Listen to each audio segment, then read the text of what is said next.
Chapter 7 Supreme Continence Uttam Samyam Sanyamanam Sanyamaha Athava Vrat Samiti Kashay Dandendriyanam Dharananupalan Nigrahatyaгаjayaha Sanyamaha. The temperateness is called continence. Temperateness means detaching the active consciousness from other objects and concentrating it on the self, restricting it to the self, fixing it in the self. Self-introvertedness, self-absorbedness of upayog is assuredly the real continence. Or accepting the 5 vows, observing 5-fold regulations, restraining of passions like anger, etc., curbing of the 3-fold activity of mind, speech and body, and conquering the objects of the 5 senses is continence.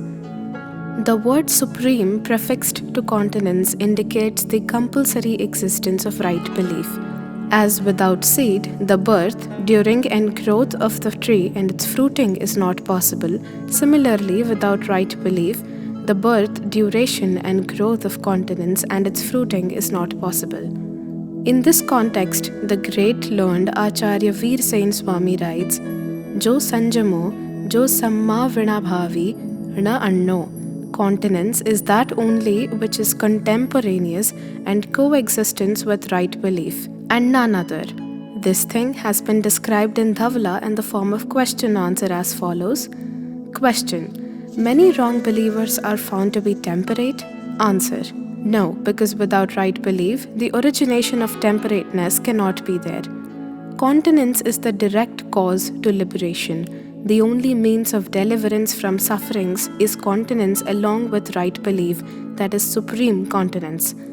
Without accepting continence, even the Tirthankaras do not attain salvation. It is said also, Jis bina nahi jin raj seeje, tu rulyo jag keech mein, ek ghari mat visro karo nit, ayu yam mukh beech mein. To the man who is always surrounded by the fear of death, the poet is giving inspiration by saying, don't forget continence even for a moment, because without continence, the whole world is lying in the mud of this transmigratory condition.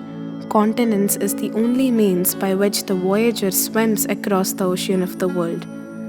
Continence is a very precious tool. For looting this, the thieves in the form of the objects of the 5 senses and passions are encircling from all the 4 sides.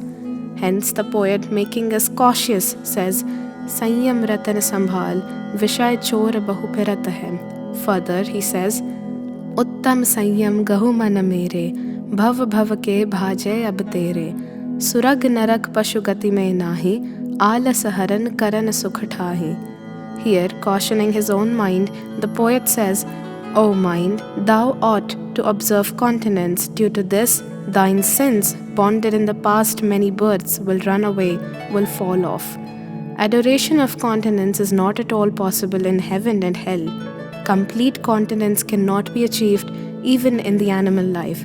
Only human birth is so blessed that in it continence can be observed. The glory of human birth lies only in observing continence. It is said that even the deities of heaven earnestly aspire for the continence. What is this continence for which even the deities aspire and without which the Tirthankara can also not swim across? This requires serious thought. It cannot be limited only to fasting for 2-4 days and getting the head clean shaved. Continence is of 2 types. 1. Prani Sanyam, that is, desistance from injury to the life of others. 2. Indriya Sanyam, that is, detachment from the objects of senses or desistance from sensual pleasures. Desisting from injury to 6 classes of embodied living beings and avoiding emotions to endure them is called Prani Sanyam, and forsaking the objects of the 5 senses and mind is called Indriya Sanyam. Whenever I talk about ahimsa in the form of protecting the vitalities of the 6 classes of embodied beings and of vows in the form of forsaking the objects of the 5 senses is held, our attention is diverted towards forsaking the injury to physical vitalities of other beings and sensual pleasures only, but not towards the tendency of voluptuousness which persists in the mind. In this context, the great savant Pandit Todarmal has written, inflicting of external injury to mobile and immobile beings and indulgence in the objects of senses and mind is understood by the wrong believer as vowlessness. Passionate activity is the predominating factor in injury, and longing is the predominating factor in sensuality. This he does not perceive, and indulgence in outward anger, etc., is understood to be as passion, but he does not recognize the attachment and aversion which are existing in the mind. If continence is only the name of forsaking external injury and not having inclination for the objects of senses, then in heavenly life also, continence should be accepted, because above the 16 heavens, the inclination for the aforesaid things is found even lesser than what is found in the continent persons. In the true believer Ahamendras, the tendency or inclination for the objects of the five senses is found to be negligible, almost nil. What to say of the tendency of cohesion?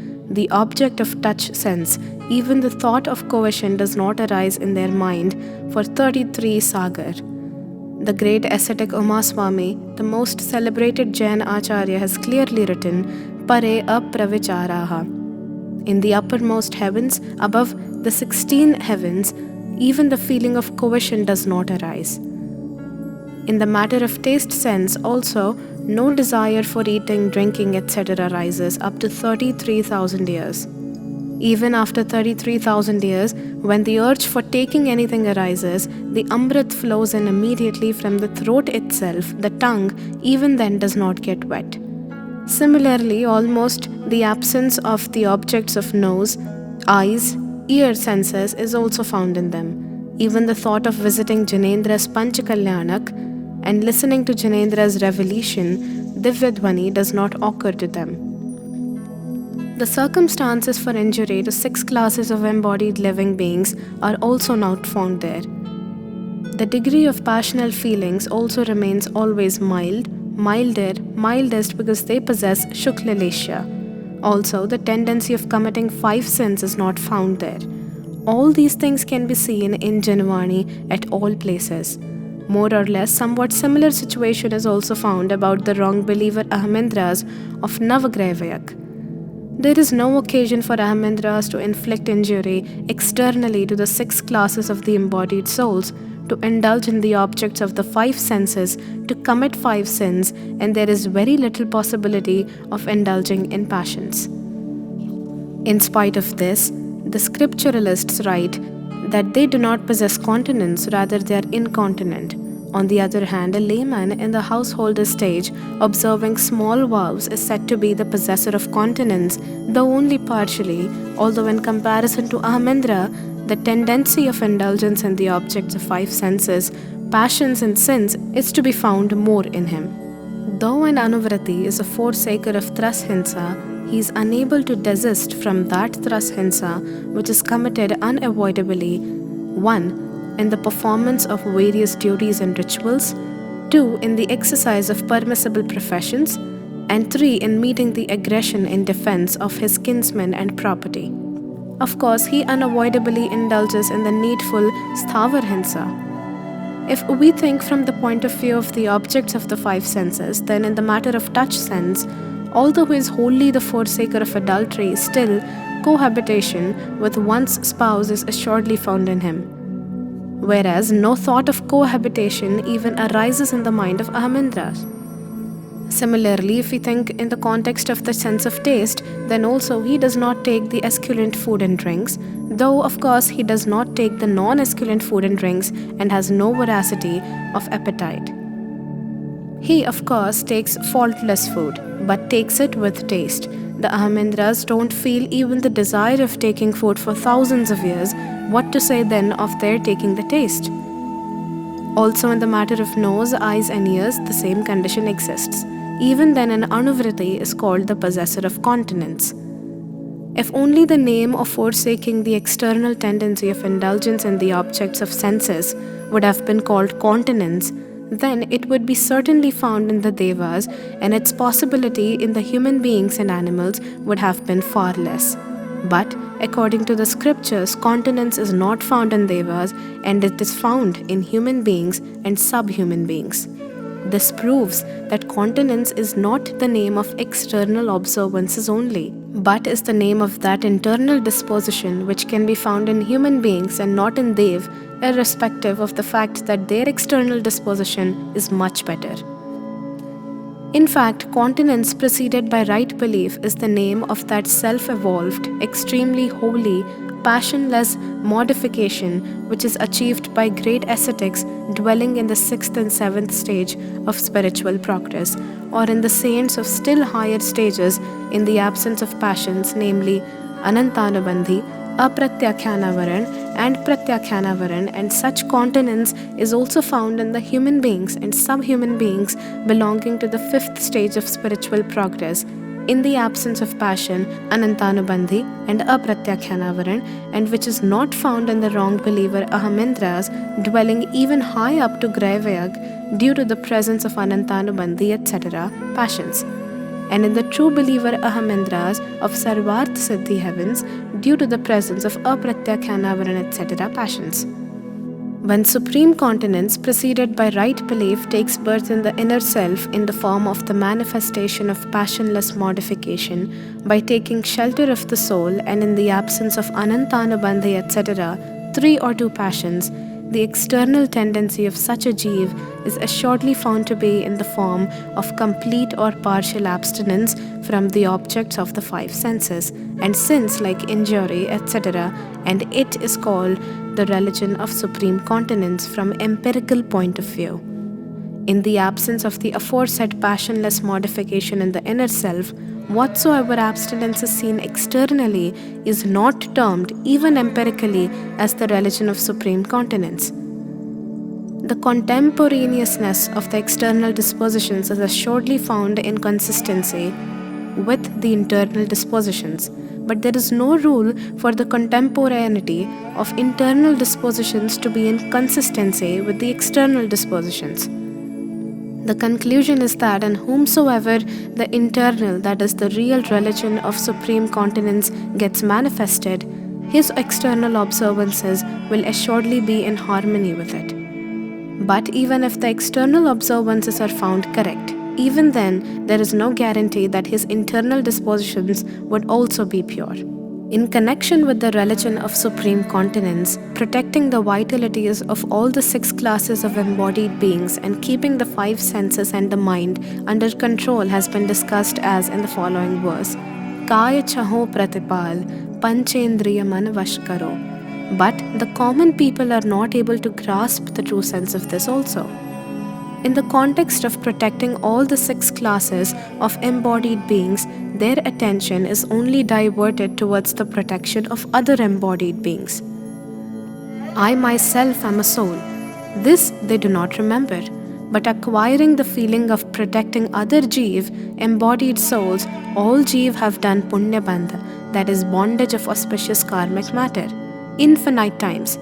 But their attention is never drawn towards the fact that by taking care of others, the injury to their own spiritual vitalities, Shuddhopayog, that is the state of self-absorbedness with passionless feeling, is taking place continuously.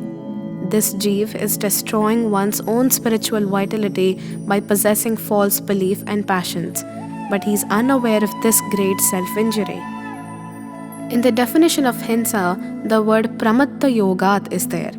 The meaning of this is that the severance of one's own and other jeev's vitalities through careless passionate activity is hinsa. To emphasize only this, Acharya Kalpa Pandit Todarmal has said, in injury, the passionate activity is the predominating factor. So long as the careless passionate activity exists, hinsa is bound to be there, whether injury is caused to other living beings or not. For knowing more in this context, one should see the author's composition on ahimsa. It is not possible to elaborate it here. When we think about Indriya Samyam, we find that the whole world is becoming slave of the sense. Although all souls have knowledge and bliss in their nature, but presently our knowledge and bliss too are also prisoners of senses, are overpowered by senses. Since morning till evening, all our activities are performed through the instrumentality of the senses only. If we take pleasure, it is through the agency of the senses, and if we like to know something, we do it also through the agency of the senses only. This is our sensual dependency, dependence on others. Our knowledge and happiness both are dependent on the senses. It is most essential to set free the knowledge and happiness from dependency on the senses. For this, we will have to conquer the senses, will have to become continent. Here a question may arise: are the senses our enemy so that we have to conquer them? Because the enemy only is required to be conquered. Yes, of course, the senses are our great enemy because these have unauthorizedly captured our wealth of knowledge and bliss. One can argue that the senses are auxiliaries in the evolution of our happiness and knowledge. They help us in enjoying the pleasures of the five senses. Why do we brand them enemy though they are our helper? Helpers are friends and not enemies. But why do we forget that knowledge and bliss are characteristics of the soul? The intrinsic nature of the substance does not depend on any other thing. There is no need of any outside help for the existence of supersensible bliss and supersensible knowledge. Although the senses are the instrumental cause in sensual pleasure and sensual knowledge, even then sensual pleasure is in no way the real happiness. It is a fallacy in respect of the real happiness. It appears to be the real happiness, but in fact it is not the real happiness. It is assuredly unhappiness. It is also the cause of future unhappiness due to its being the cause of pap bandha. Similarly, the senses being the agencies for color, taste, smell, touch and sound are the instrumental cause only in knowing the material objects. They are not even the direct instrumental cause in knowing the self. Being instrumental causes in engaging the soul in outward objects, the senses are only hindrances and are not the medium and continents. In the matter of conquering the five senses, the attention of the common people is turned towards the voluptuousness, that is, enjoyment side of the senses only. None pays attention towards their perceptiveness. Though everybody talks of renouncing the sensual pleasure, yet very few persons know that sensual knowledge is also worth renouncing for the benefit of the self, that is, for acquiring supersensible happiness and supersensible knowledge. It is essential to overlook sensual knowledge. When, by continuously indulging in the enjoyment of sensual pleasure, the supersensible happiness cannot be achieved, how could the supersensible knowledge be achieved through the media of sensible knowledge?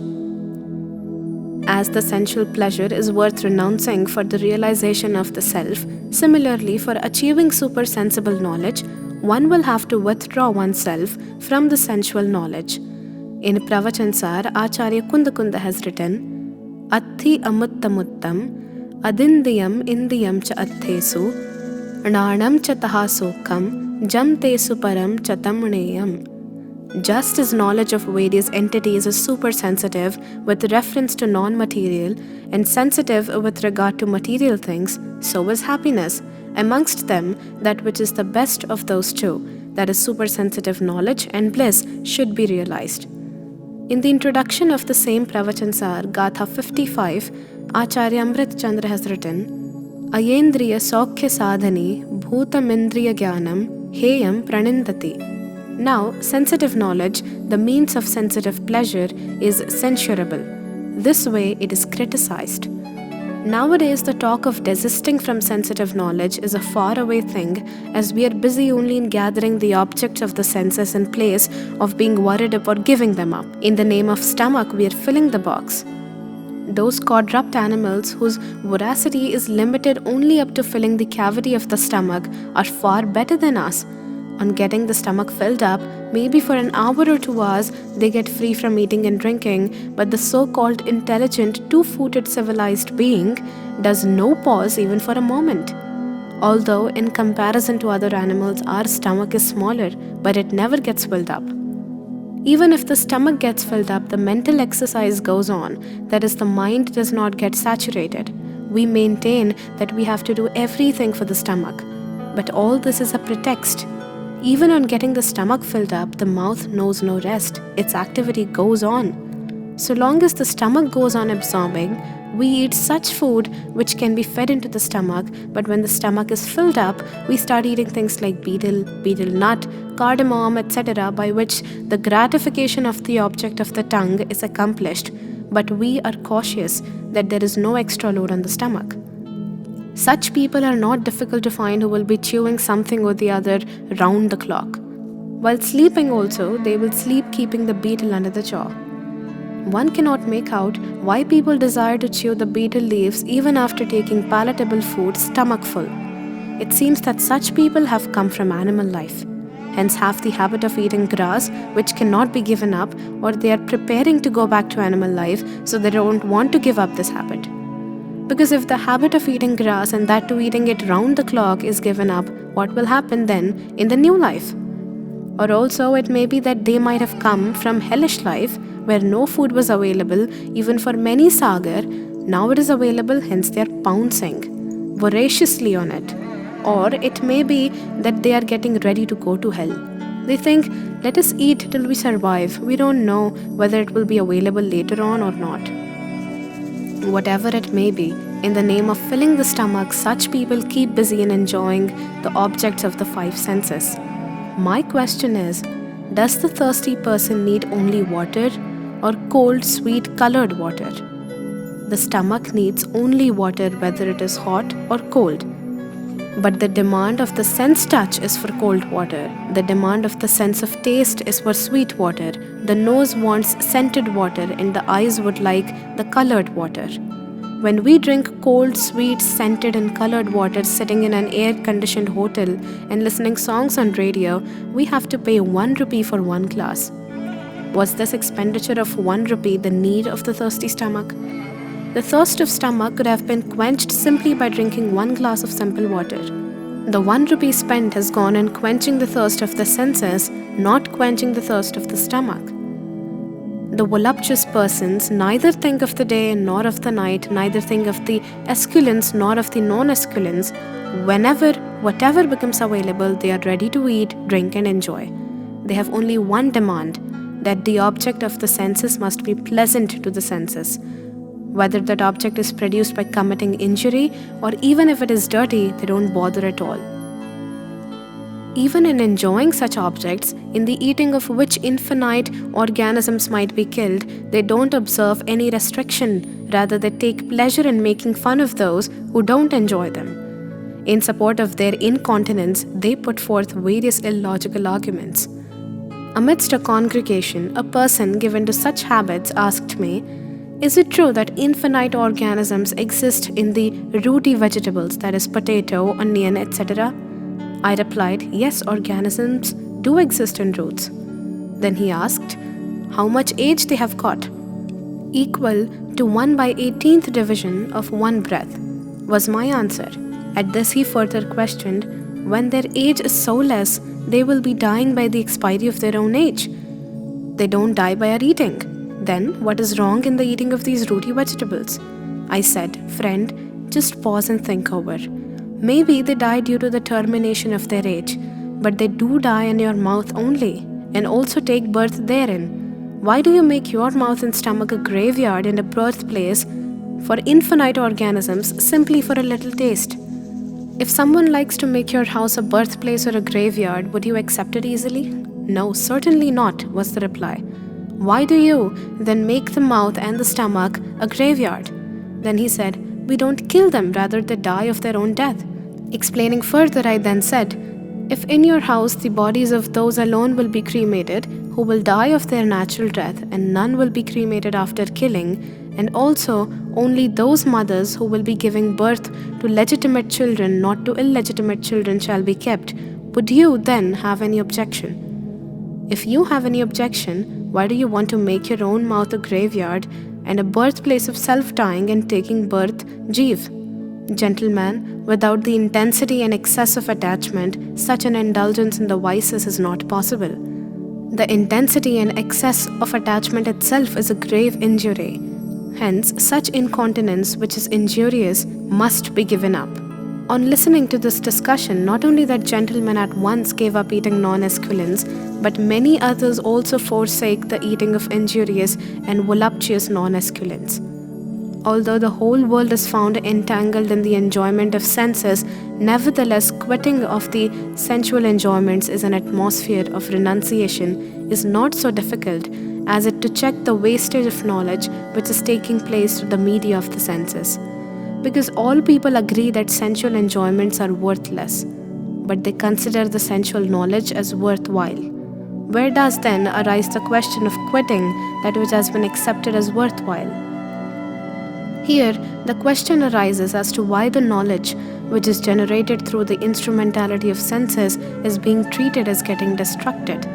The reason for saying so is that the growth of knowledge takes place in the soul and by the soul only. Through the media of senses, it gets attached in the external material, that is, in the objects other than the self. Through the media of the senses only, the matter is known because the senses are the catchers of touch, taste, smell, color, and sound only. The welfare of the self is in knowing the self. Therefore, the Kshayopsham Gyan thinks is assuredly the wastage of knowledge and is neither its growth nor development.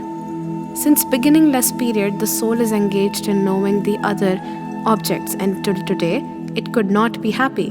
But even if once the soul knows the self, it would undoubtedly become happy. One may ask, this may be all right, but what has it to do with continence? The answer is that the name of temperateness itself is continence, that is, detaching the active consciousness from other objects and absorbing it in the self is assuredly continence.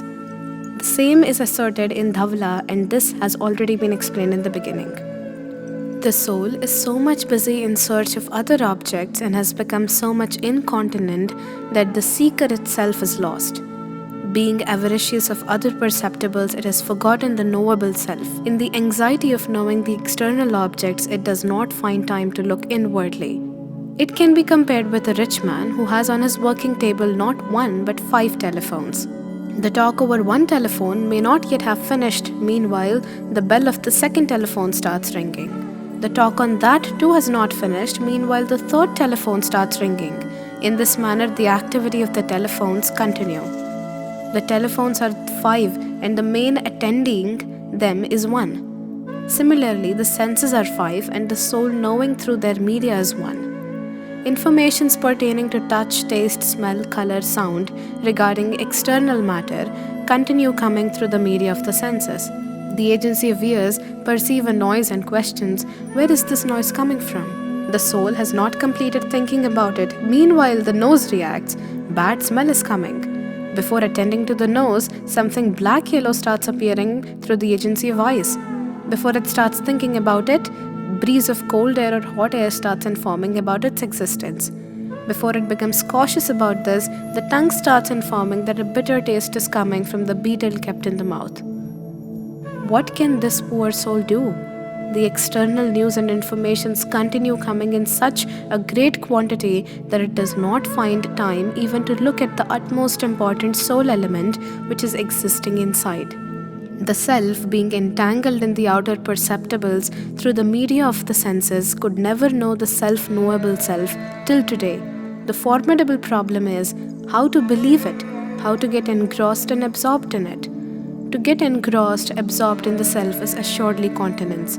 Therefore, to achieve continence, not only the sensual pleasures, but also the sensory knowledge will have to be given up, though it may be only for an antarmuhurt. The feeling of desirability in the sensory knowledge will have to be given up. Without this, attainment of right belief is not possible, and without right belief, continence cannot be generated. The gist of Panchendriya Man Vash Karo is not to destroy the senses, but to prevent the wastage of knowledge taking place through their media and due to indulgence in sensory objects. Here, one more question is possible, and it is that if the nature of the soul is to know the self as well as the non-self, what is then the harm in knowing the other non-self objects? Simply knowing other objects is not the cause of bondage. The omniscient God assuredly knows the non-self objects. If the perfect knowledge is dawned, then the question of not knowing the other objects does not arise. But the fact is that the upayog, that is, the active consciousness of non-omniscience, does not know many things at a time. It knows only one object at a time. When their upayog remains engaged in knowing other objects during that moment, the self is not known. It cannot be known at that moment. This is the reason that when upayog is engrossed in other objects, disturbance is caused in knowing the soul and in its realization too. Secondly, whatever is known through the media of senses, all that knowing is of Pudgal. Only this is the reason why the sensory knowledge is not at all helpful in self-realization, rather it is an obstruction. The clever worldly wise people say, if the young offspring of our buffalo drinks of the milk of others' buffalo, what is the harm? The offspring of the other's buffalo should not be allowed to drink our buffalo's milk. But my answer is, you are not aware of the fact that if your buffalo's offspring will go on drinking the milk of others' buffalo daily, then one day it will become beholden to it. It will start treating that buffalo as its mother, whose milk it gets daily. Then it will never treat your buffalo as its mother. You will be enjoying the idea that your buffalo's offspring is drinking the milk of others' buffalo, but the other fellow understands that his buffalo has obtained an offspring. In the same way, the knowledge which remains continuously engaged in knowing the other objects only becomes in a way beholden to other objects. In fact, that very knowledge which knows the self is of the self, it is Atmagyan. The knowledge which knows other objects only is assuredly not knowledge from this point of view at all. It is rather Agyan, it is the wastage of knowledge. It is written also, Atmagyan hi gyan hai, shesh sabhi agyan, Vishva Shanti ka mool hai, Vitrag Vigyan. The highest state of continence is Dhyan, that is concentration over the self. It materializes by keeping the eyes closed, not by keeping them opened. From this also it is proved that self-realization and self-meditation is supersensible. For attaining continence in the form of self-realization and self-meditation, there is no need to taking help from the senses. It is not possible that the life of a true self-aspirant who considers even the sensory knowledge as worthless would remain indulged in the unlimited sensual pleasures. It is also said, Gyan kala jinke ghar jagi, te jag mahi sahaj vairagi, Gyani magan vishay sukh mahi, yah viparit sambhavay nahi. No inclination or longing for the sensual enjoyments is observed in the great possessionless saints who possess supreme continence and follow the great vows. Though a limited inclination for sensual pleasures is seen in the householder who possesses partial continence and follows the small vows, nevertheless, no unrestrained inclination is found even in the vowless true believer. The internal and external religion of supreme continence, which evolves by taking shelter of the self, may manifest in all of us. With this holy contemplation, I conclude and pray for myself. वो दिन कब पाऊँ, घर को छोड़ one जाऊँ. When will arrive that auspicious moment when I will quit the house and will go to forest to remain self-absorbed in solitude?